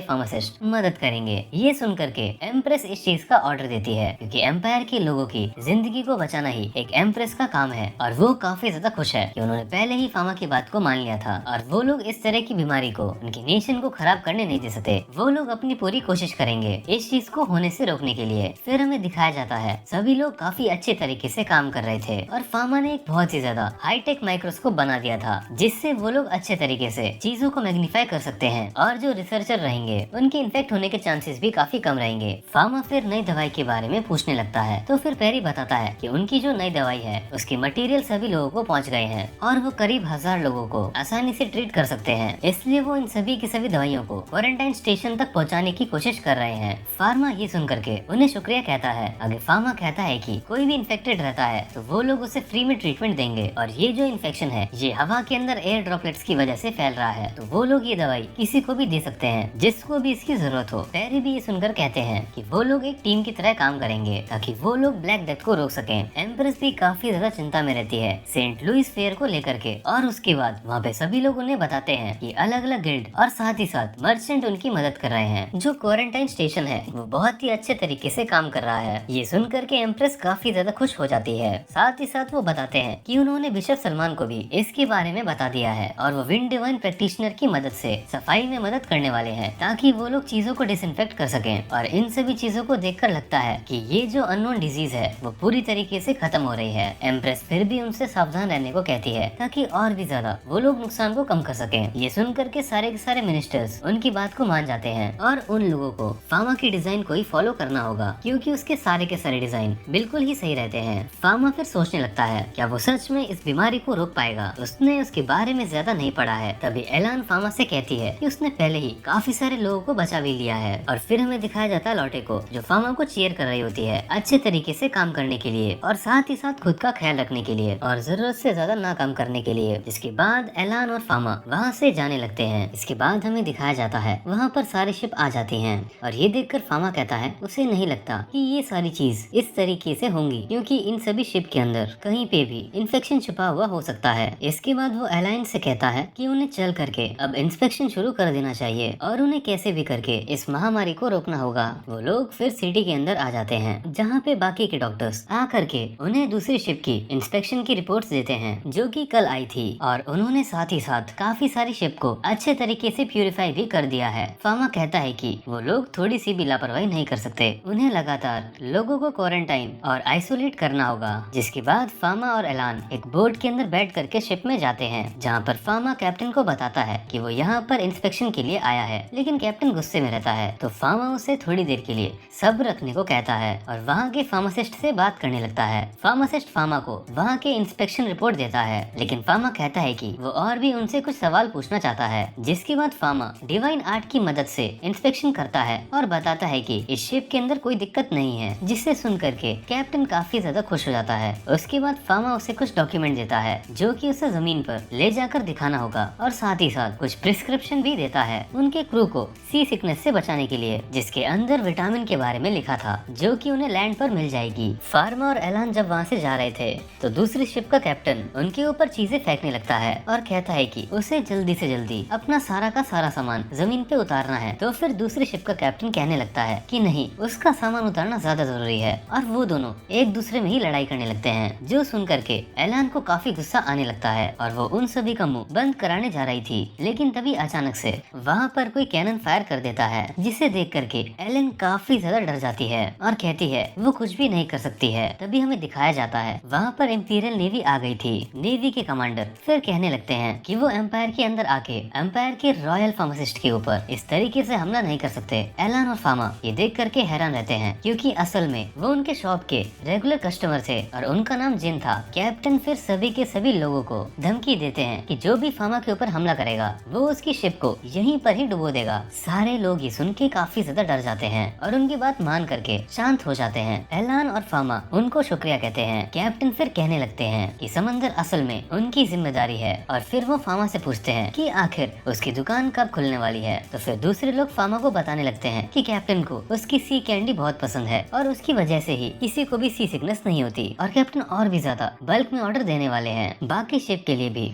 ये सुन करके फामा काफी खुश होता है और कहता है कि वो लोग इस फेयर के बाद वो सारी चीजें कर सकते हैं। इसके बाद वो लोग लैंड पर आ जाते हैं। एलान फिर कहने लगती है उसे तो लगा था कि ब्लैक डेथ सिर्फ और सिर्फ किताबों में लिखी हुई कहानी है और अगर यहाँ पे अभी फामा नहीं होता तो वो लोग यहाँ पर कुछ भी नहीं कर पाते। उसके बारे में सोच करके एलान को काफी ज्यादा ही डर लग रहा था। फामा कहता है कि इन सभी चीजों के बारे में सोचने की कोई भी जरूरत नहीं है। लेकिन तभी वहाँ पर एक इंसान आकर के बताता है उन सभी को कि असल में कुछ लोग भाग गए हैं इंस्पेक्शन से और वो लोग अभी के टाइम पर एक विलेज के अंदर भी घुस गए हैं। ये सुन करके एलान घबराते हुए पूछती है तो फिर वो सभी लोग अभी कहाँ पर हैं? तो फिर वो इंसान बताता है कि उन्हें भी ये सब कुछ नहीं पता लेकिन वहाँ पर एक इंसान की मौत के बाद काफी ज्यादा तेजी से ब्लैक डेथ फैलने लगी है। सभी लोग ये सुन करके और भी ज्यादा डर जाते हैं। इन सभी चीजों को संभालने के लिए वहाँ पर से फामा जाने लगता है तो फिर एलान उसे रोकते हुए कहती है कि वो यहाँ से अकेला नहीं जा सकता। फामा कहता है कि वो लोग जितना ज्यादा इस चीज को डील करेंगे उतने ही ज्यादा लोगों की डेथ होगी। ये सुनकर के एलान कहती है कि अगर फामा चला जाएगा तो वो लोग शिप का इंस्पेक्शन कैसे करेंगे। फामा कहता है कि उसे भरोसा है एलान के ऊपर और साथ ही साथ बाकी सभी लोगों के ऊपर भी जो कि यहाँ पे काम कर रहे हैं और वो लोग सारी की सारी चीजों को संभाल सकते हैं अगर वो सब मिलके काम करे तो। जिसके बाद फामा पेने के रैपडॉग्स को बाहर निकाल लेता है और उसकी मदद से उड़ करके वहाँ से चला जाता है और एलान बस खड़ी होकर के ये सब कुछ देख रही थी। फार्मा फिर सोचता है इन्फेक्शन जरूर किसी न किसी चूहे की वजह से ही फैल रहा होगा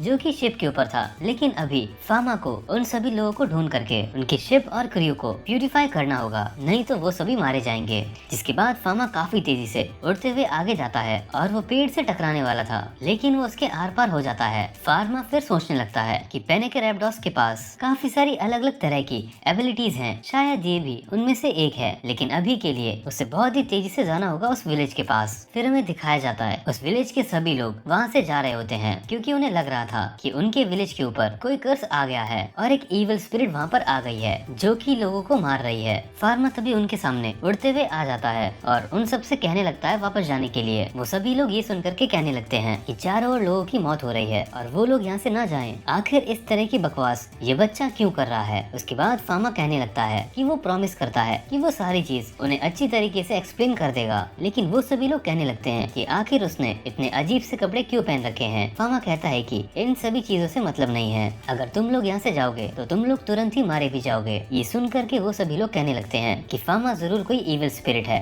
फार्मा उनसे आखिरी बार कहता है वापस जाने के लिए, लेकिन जब वो लोग नहीं जाते हैं तो फार्मा वहाँ पे एक आइस का बड़ा सा डोम बना देता है। जिसके बाद फार्मा बताता है कि उसने विलेज को आइस से कवर कर दिया है ताकि वो लोगों की जान बच सके, और उसके बाद वो अपनी हुड को ऊपर से हटाता है और दिखाता है अपना रॉयल फार्मासिस्ट का बैच, जो देख करके वो सभी लोग काफी ज्यादा ही हैरान हो जाते हैं। जिसके बाद फार्मा कहता है कि असल में यहाँ पे बहुत ही छोटी छोटी चीजें हैं जो कि इनविजिबल हैं और उन्हीं की वजह से लोगों की मौत हो रही है, लेकिन अगर फार्मा उन्हें खत्म कर देगा तो किसी की भी डेथ नहीं होगी। सारे लोग ये चीज सुन करके काफी ज्यादा हैरान रहते हैं। वो वादा तो नहीं कर सकता कि वो सभी को बचाएगा, लेकिन वो अपनी पूरी कोशिश करेगा कि कम से कम जाने जाएं। लेकिन अगर वो उसकी बातें नहीं मानते हैं तो उन सभी की जाने जाएंगी, तो वो सभी ही मारे जाएंगे। इसलिए अच्छा होगा कि वो ग्रुप बना के यहाँ पर इलाज करवा लें। उसके बाद फार्मा विलेज के अंदर आता है और मेयर से मिलता है और साथ ही साथ फार्मासिस्ट वगैरह से भी मिलता है। फार्मा फिर उनसे कहता है कि वो यहाँ पर उन्हें सारे के सारे ट्रीटमेंट के बारे में बताएगा और उनके प्रोसीजर के बारे में भी बताएगा। जिसके बाद वो उन सभी लोगों को बताता है कि उन लोगों के विलेज को 3 भागों में बांटना होगा, जिसके एक पार्ट में इन्फेक्शन वाले लोग रहेंगे और दूसरी जगह में वो लोग रहेंगे जिन्हें इन्फेक्शन नहीं हुआ है, और आखिरी जगह में वो लोग रहेंगे जो कि बहुत ही ज्यादा बुरे तरीके से इन्फेक्ट हो चुकी है। और इन सभी चीजों को करने के लिए फार्मा को उन सभी लोगों की जरूरत है। फिर हमें नेवी की शिप दिखाई जाती है जहाँ पर वो लोग दूरबीन से देखते हैं कि थोड़ी दूर एक शिप है जो उनकी बिल्कुल भी बात नहीं सुन रही है। ये सुन करके कमांडर कहने लगते हैं कि उन लोगों को थोड़ा सतर्क रहना होगा। तभी वो लोग देखते हैं कि उस शिप के ऊपर इमरजेंसी का सिंबल लगा हुआ था, और ये देख करके वो सभी से कहते हैं उस शिप की ओर बढ़ने के लिए। और तभी उन्हें पता चलता है कि उस शिप के ऊपर के सभी लोग पूरी तरीके से मारे जा चुके हैं। तो फिर नेवी के लोग कमांडर से पूछने लगते हैं कि उन्हें आखिर अब क्या करना चाहिए। कमांडर कहते हैं कि वो लोग यहाँ से किसी और को वहाँ पर नहीं भेज सकते, और उस जगह की जिस तरीके से अभी हालत है वहाँ पर कोई भी जिंदा नहीं बचा होगा, इसीलिए उन लोगों के पास और कोई चारा नहीं है। उन्हें शिप को समुद्र की गहराइयों में ही डुबाना होगा। उसके सारे के सारे सामान के साथ ही वो सभी से कहते हैं कैनन को तैयार करने के लिए, और फिर सभी लोग कैनन को तैयार करते हैं। और फिर कैप्टन ना चाहते हुए भी सोचने लगते हैं कि उन्हें ये करना ही होगा। अगर वो सारे के सारे मर्चेंट इस तरीके से भागने के बजाय आकर के सबका इलाज कराते तो फिर ज्यादा अच्छा रहता। और वो फार्मा की बात को याद करते हैं कि वो असल में चाहता है सभी लोगों का इलाज करना, ताकि इन्फेक्शन की वजह से कोई भी ना मरे, और उस दूसरी शिप में से कुछ न कुछ लोग तो जिंदा बच ही जाते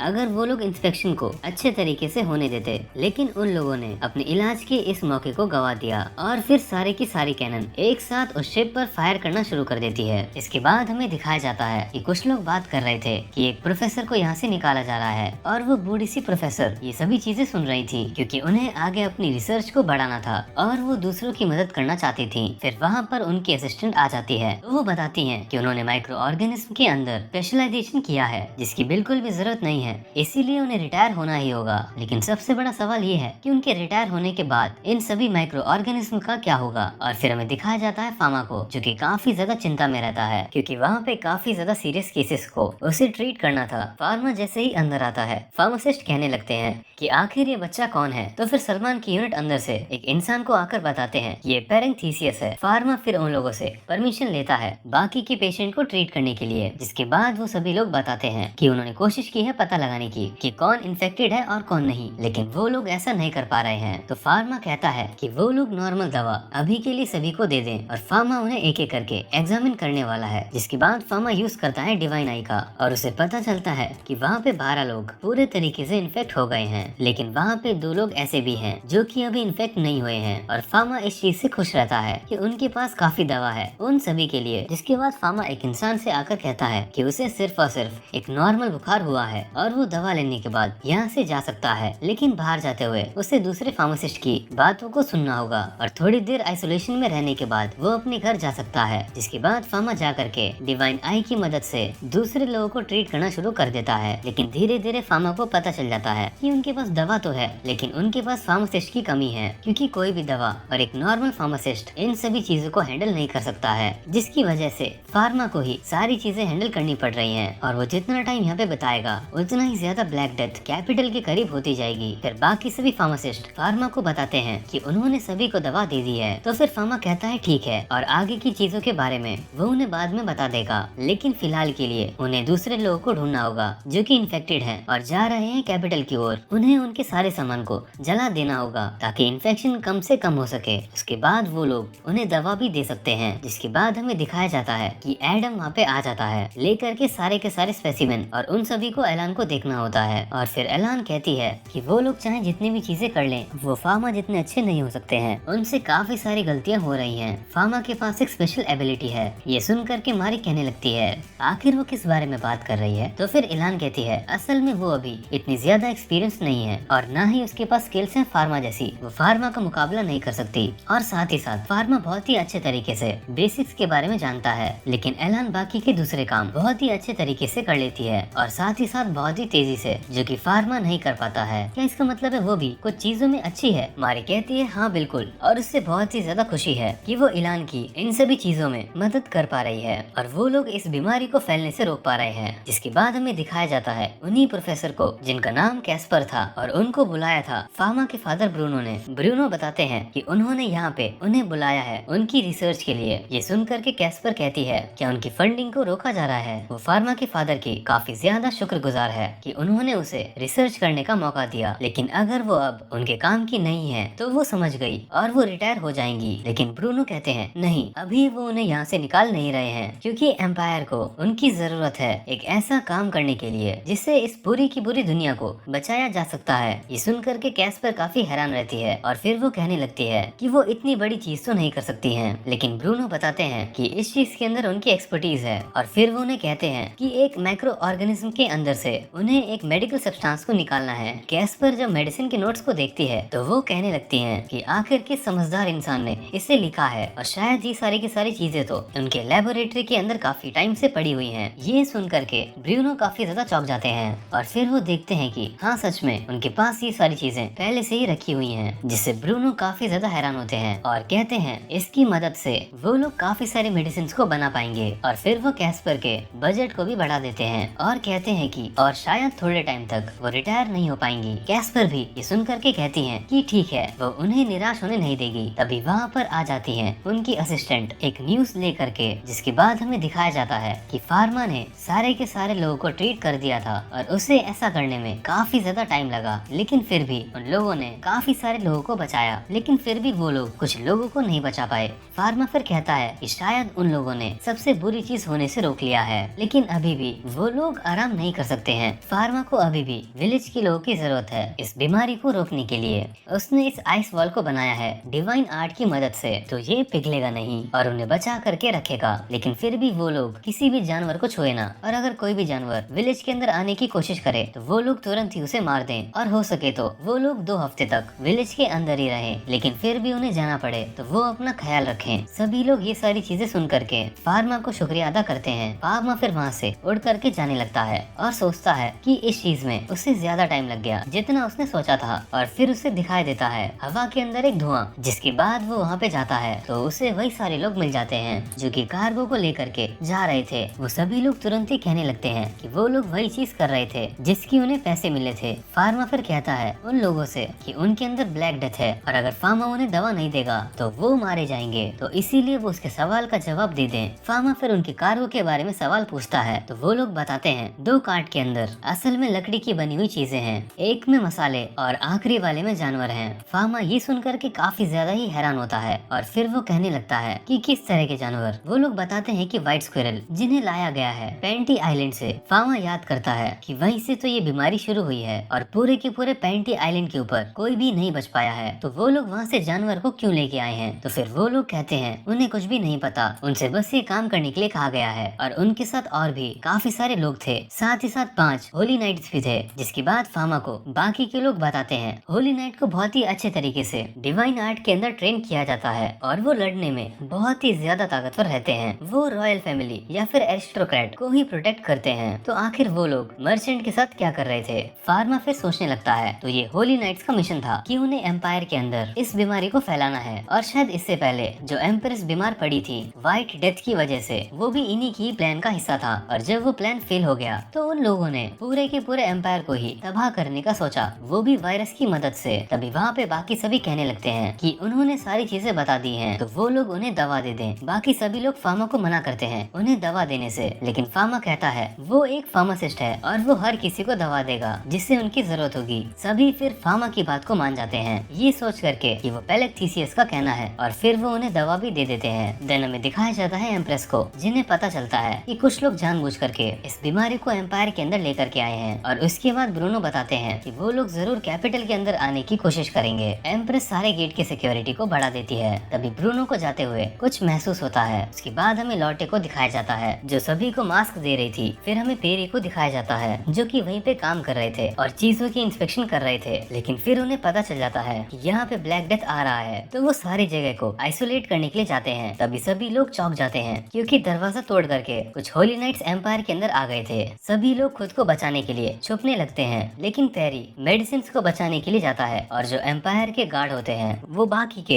होली नाइट से लड़ने की कोशिश करते हैं, लेकिन वो उनका मुकाबला नहीं कर पा रहे थे। तभी वो लोग वहाँ पर एक बॉक्स को लेकर आते हैं और फिर वो उसे खोल देते हैं, जिसके अंदर असल में स्क्विरल्स थी। सभी लोग ये सब देख करके काफी ज्यादा चौंक जाते हैं। होली नाइट फिर अपने डिवाइन आर्ट का यूज करके और वहाँ पे एक बवंडर ला देता है, बवंडर ला दूंगा बवंडर। जिसकी मदद से वो सारी स्क्विरल्स पूरे एम्पायर में फैल जाएंगी। पेरी भी फिर टेंट से बाहर आते हैं तो लोग उन्हें बताते हैं कि असल में होली नाइट्स ने कुछ स्क्विरल्स को यहाँ पे छोड़ दिया है। ये सुन करके पेरी तुरंत ही दौड़ना शुरू कर देते हैं और कहते हैं कि ये बहुत ही ज्यादा बुरा है क्योंकि उन्हीं सभी छोटे जानवर की वजह से ही ये बीमारी आगे भी फैलेगी। और फिर वो सभी से कहते हैं बेल बजाने के लिए और उन सभी स्क्विरल्स को रोकने के लिए, क्योंकि अगर वो सारे के सारे स्क्विरल्स कैपिटल के अंदर पहुँच गए तो दिक्कत बहुत ही ज्यादा बढ़ जाएगी। और सभी लोगों को बेल की आवाज सुनाई देती है, यहाँ तक कि एम्प्रेस को भी। फिर हमें ब्रूनो को दिखाया जाता है जो कि खिड़की से बाहर देख रहे थे और एक बिल्डिंग के ऊपर बहुत ही अजीब सा इंसान बैठा हुआ था जिसके आसपास की ऑरा बहुत ही ज्यादा ब्लैक और डार्क थी। इसके बाद हमें दिखाया जाता है कि क्वीन को आकर के सभी लोग बताते हैं कि जो होली नाइट्स हैं वो असल में उनके किंगडम के अंदर आए हैं। ये सुन करके क्वीन कहती है 5 होली नाइट्स ही आए हैं तो वो लोग उन्हें खत्म क्यों नहीं कर दे रहे। तो फिर ब्रूनो बताते हैं कि उन लोगों को पता चला है कि जिन शिप के अंदर से ये बीमारी आई थी वो नीदरलैंड के अंदर से आए थे और इन्हें देख करके लगता है कि ये लोग जानबूझ करके इनकी मदद से इन्फेक्शन फैलाने की कोशिश की जा रही है। क्वीन सुन करके कहती है उन्हें इसके पीछे का रीजन समझ नहीं आ रहा है क्योंकि नीदरलैंड और एम्पायर काफी ज्यादा ही करीब थे और साथ ही साथ 5 होली नाइट्स के साथ हमला करना ये बिल्कुल भी सही नहीं है। और साथ ही साथ उनके यहाँ का मोनार्क भी बदला गया है, तो आखिर वो लोग ऐसा क्यों कर रहे हैं, आखिर इसके पीछे कौन हो सकता है। तो ब्रूनो कहते हैं शायद उन्हें थोड़ा अंदाजा है कि ये जो ब्लैक डेथ है वो किस तरीके से काम कर रही है, क्योंकि इस तरह की चीज को बनाने के लिए उन लोगों को काफी ज्यादा प्लानिंग की जरूरत है और साथ में एक नॉलेजेबल इंसान भी। और शायद उन लोगों को याद ही होगा कि 3 साल पहले नीदरलैंड के अंदर एक फार्मासिस्ट गया था कॉमनर बनके, जिसे नोवेल एकेडमी से निकाला गया था। उसके अंदर काफी ज्यादा काबिलियत थी एक अच्छा फार्मासिस्ट बनने की। उसने भले ही काफी सारे ऐसे ट्रीटमेंट के तरीके बनाए थे जिसके कारण उसे एक जीनियस कहा जाने लगा, लेकिन उसने कई सारे ह्यूमन एक्सपेरिमेंट्स भी किए थे जो कि बिल्कुल ह्यूमैनिटी और मोरालिटी दोनों के बिल्कुल खिलाफ थे। जिसके बाद उसे पकड़ लिया गया टेम्पल के लोगों के द्वारा और उन लोगों ने उसके डिवाइन आर्ट को सील कर दिया और उसे कॉमनर बना दिया। और जहाँ तक ब्रूनो को पता है वो काफी सारे अलग अलग पॉइजन्स पर रिसर्च कर रहा था जो कि एक इंसान से दूसरे इंसान तक जा सकते हैं। ये सब चीजें सुन करके सभी लोग सोचने लगते हैं कि आखिर वो इंसान कौन था। तो फिर उसके बारे में ब्रूनो सोचते हैं और कहते हैं उनके स्कूल और साथ ही साथ कॉलेज का दोस्त कैमस। आगे वो कहने लगते हैं कि वो कैमस को खुद से मारना चाहते हैं, उसकी उसकी जान लेना चाहते हैं। जिसके बाद हमें दिखाया जाता है कि वो स्क्विरल्स चारों ओर फैल रही होती हैं और एम्पायर के गार्ड्स उन्हें रोकने की कोशिश कर रहे होते हैं और साथ ही साथ कुछ गार्ड्स होली नाइट से भी लड़ रहे होते हैं, जिनमें उन्हें काफी ज्यादा परेशानी आ रही थी क्योंकि जो होली नाइट्स थे वो डिवाइन आर्ट का इस्तेमाल कर रहे थे। तभी वहाँ पर कोई आकर के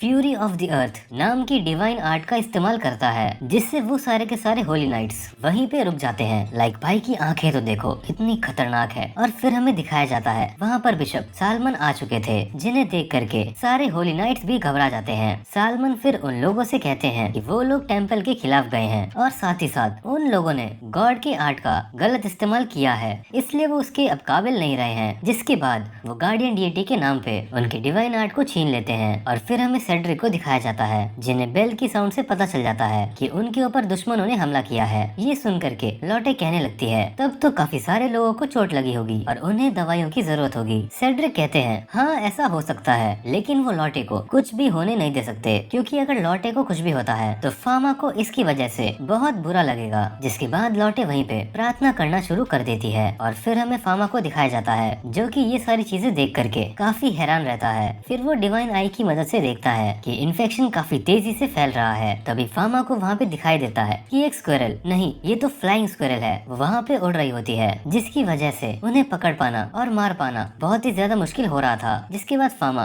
फेनेक रैप्टोस की मदद से उड़ने लगता है और ब्रूनो के पास आ जाता है और बताता है कि उसने एलान को वहाँ फेयर के पास सारी चीजें संभालने के लिए छोड़ दिया है और वो अभी यहाँ की चीजों को लेकर के ज्यादा चिंता में है। जिसके बाद हमें दिखाया जाता है जो एम्पायर के गार्ड होते हैं वो होली नाइट से पूछते हैं कि आखिर में वो यहाँ पे ब्लैक डेथ को क्यों फैलाना चाहते हैं। होली नाइट कहते हैं ब्लैक डेथ आखिर ये क्या है। उनको इसके बारे में कुछ भी नहीं पता था, उन्हें नहीं पता कि आखिर वो इंसान क्या करना चाहता है, लेकिन उसने उनके रूलर को पकड़ के रखा हुआ है और वो लोग सिर्फ और सिर्फ उनको बचाना चाहते हैं, जिसके कारण वो ये सारी चीजें कर रहे हैं। और उस इंसान के पास इतनी ताकत है कि वो कई हजार लोगों को सिर्फ और सिर्फ अपनी पल के झपका करके मार सकता है और उसके पास एक इविल स्पिरिट भी है। ये सुन करके सभी लोग काफी ज्यादा हैरान हो जाते हैं। ब्रूनो फिर उससे कैमस के बारे में पूछते हैं और फिर उन्हें पता चलता है कि असल में वो कैमस ही है और सारे होली नाइट्स वहाँ पर मारे जाते हैं। इसके बाद वहाँ पे ब्रूनो कहते हैं उनका अच्छी तरीके से अंतिम संस्कार करने के लिए और फिर वो कहते हैं कि वो कैमस का खुद जाकर सामना करेंगे और उसे रोकेंगे, चाहे इसके अंदर उनकी जान ही क्यों ना चली जाए। फिर हमें लॉटे को दिखाया जाता है जो कह रही होती है कि उसे फार्मेसी के अंदर जाना है। दूसरी तरफ हमें दिखाया जाता है कि सभी होली नाइट्स का अंतिम संस्कार हो गया था और फिर फार्मा कहता है उसे जा करके फार्मेसी के अंदर और भी ज्यादा दवाइयाँ बनानी चाहिए। लेकिन तभी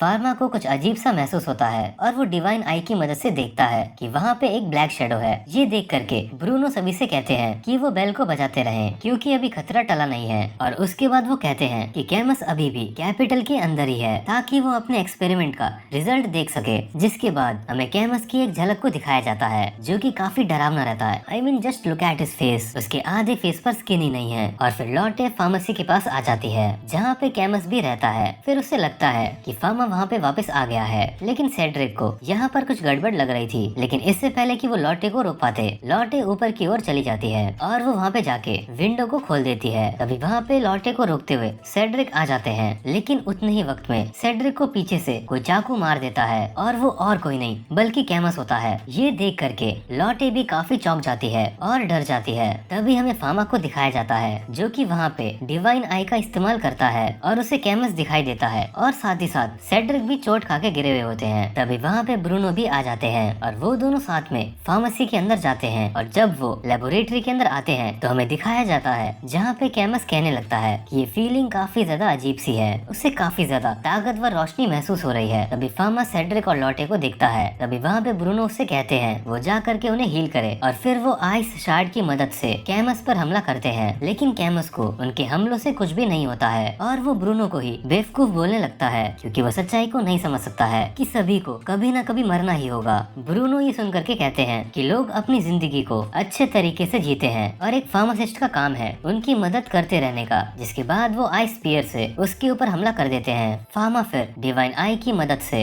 सेड्रिक और साथ ही साथ लॉटे को देखता है जिनके अंदर पॉइजन होता है। और फिर हमें दिखाया जाता है ब्रूनो को जो कि आइस केज का भी इस्तेमाल करते हैं, लेकिन कोई भी चीज कैमस को रोक नहीं पा रही थी और कैमस लगातार ब्रूनो के ऊपर हमला कर रहा था। फार्मा फिर सोचने लगता है कि यहाँ पे कितने सारे और अलग अलग तरह के पॉइजन हैं, आखिर कोई ऐसा कर भी कैसे सकता लगता है और फामा को भी उसे ठीक करने में काफी टाइम लग रहा था, जबकि वो पॉइजन को सीधा ही एलिमिनेट कर रहा था बिना एंटीटोड को बनाए हुए। लेकिन आखिर में जाकर के फामा कामयाब हो जाता है सारे पॉइजन को एलिमिनेट करने में और हमें दिखाया जाता है ब्रूनो कैमस के सामने हार जाते हैं। कैमस फिर कहने लगता है कि जो बीमार लोग हैं वो इस दुनिया को खराब कर रहे हैं, जिसके बाद वो फामा के एक बॉक्स को खोलना शुरू करता है और कहता है इस दुनिया को खत्म होना होगा। और साथ ही साथ वो कहता है कि फामा की लेबोरेटरी के अंदर काफी सारे अच्छे अच्छे पॉइजन्स भी हैं, जिसके बाद वो कहता है इस दुनिया के अंदर सिर्फ और सिर्फ एक ही विनर रह सकता है और ह्यूमैनिटी की वजह से ये सारी चीजें अब दिक्कत दे रही हैं। लोगों को लगता है कि जिंदगी बहुत ही ज्यादा खूबसूरत है,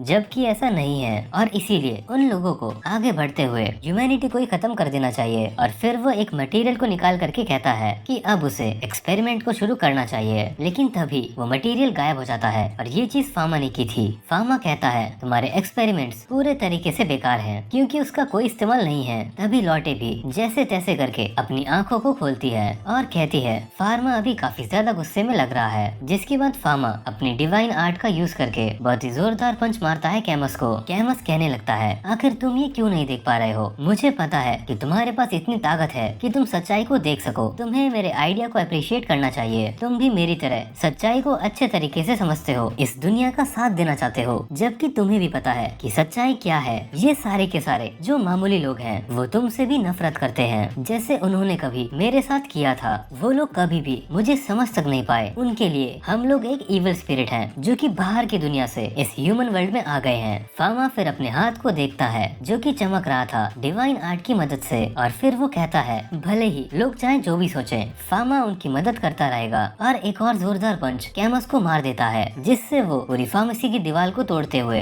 बाहर जाकर के गिरता है। फिर फामा पैनिक रैप्टोस की मदद से कैमस को मारता है, जिससे वहाँ पे हद से ज्यादा एनर्जी निकलती है और वो एनर्जी चारों ओर पूरे के पूरे एम्पायर के ऊपर फैल जाती है। सब लोग ये रोशनी को देख करके काफी ज्यादा हैरान हो जाते हैं। सालमन फिर सोचने लगते हैं हमेशा से माना जाता है कि पैनिक रैप्टोस के अंदर काफी सारी अलग अलग तरह की पावर्स हैं, लेकिन इनमें से सबसे ज्यादा ताकतवर है प्यूरिफिकेशन। और असल में सच्चाई ये है पैनिक रैप्टोस असल में पैनिक थीसियस की ही पावर का इस्तेमाल करती है, जो कि इविल स्पिरिट को पूरे तरीके से खत्म कर देता है और साथ ही साथ इस एपिडेमिक को भी। और वो पक्के तरीके से कह सकते हैं कि यही है असल में पैनिक थीसियस की पावर। जिसके बाद हमें दिखाया जाता है फामा को। फामा अभी भी गुस्से में रहता है और जो ब्रूनो होते हैं वो भी बाहर आ जाते हैं, जिसके बाद वो देखते हैं कि जो कैमस की इविल स्पिरिट थी वो वहाँ से गायब हो चुकी है। और उन्हें भी ये देख करके अच्छा लगता है कि उनका दोस्त इस कर्ज से आजाद हो चुका है। जिसके बाद वहाँ पे लौटे आ जाती है और फामा को हक कर लेती है और कहती है वापस आने के लिए शुक्रिया। जिसके बाद हमें दिखाया जाता है थोड़ा टाइम बीत जाता है और फामा सभी का इलाज कर रहा होता है ब्लैक डेथ को लेकर के, और एलान ने पोर्ट के पास पूरी की पूरी बीमारी को खत्म कर दिया।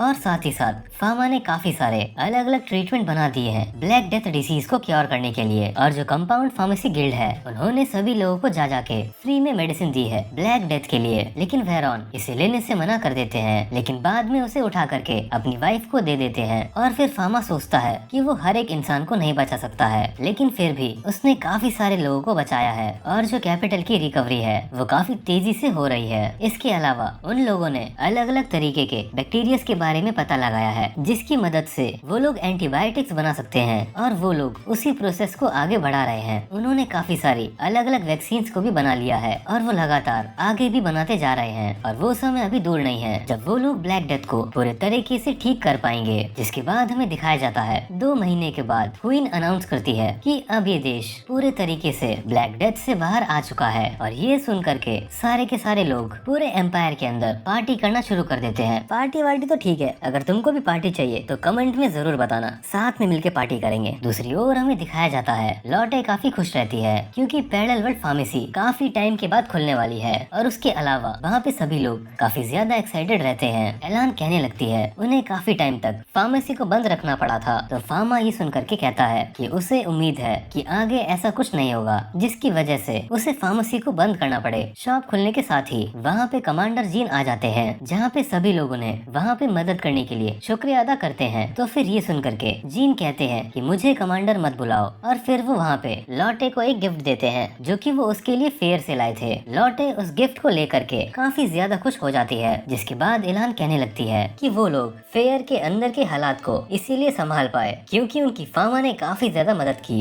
फामा ये सुनकर के कहता है कि उसने ऐसा कुछ नहीं किया, जिसके बाद लौटे जा करके फार्मेसी के बंद दरवाजे को खोलती है और बाहर काफी ज्यादा भीड़ रहती है। तो बस इसी के साथ इस एनिमे का ये सीजन यहीं पे ही खत्म होता है। भाई साहब, तुम लोगों ने जो कमेंट किए मेरी पहली वीडियो पे कि सेकंड पार्ट चाहिए, सेकंड पार्ट चाहिए, सेकंड पार्ट चाहिए, तो ये आखिर में सेकंड पार्ट कंप्लीट होता है। और आई डोंट नो, अगर सीजन 2 आया है तो उसका एक्सप्लेनेशन दे दूंगा, और अगर नहीं आया तो कमेंट में जरूर बताना कि तुम सभी को अगली एक्सप्लेनेशन वीडियो किस एनिमे पे चाहिए। और सॉरी, थोड़ी सी तबीयत खराब और चीजें काफी ज्यादा चल रही थी, जिसकी वजह से ये एनिमे जल्दी नहीं आ पाई। और आई होप कि आपको ये वीडियो अच्छी लगी होगी। वीडियो कैसी लगी कमेंट्स में जरूर बताना। अगर अच्छी लगी तो लाइक एंड सब्सक्राइब करना ना भूलें। मैं मिलता हूँ आपको एक ऐसी ही इंटरेस्टिंग वीडियो में। तब तक के लिए राधे राधे।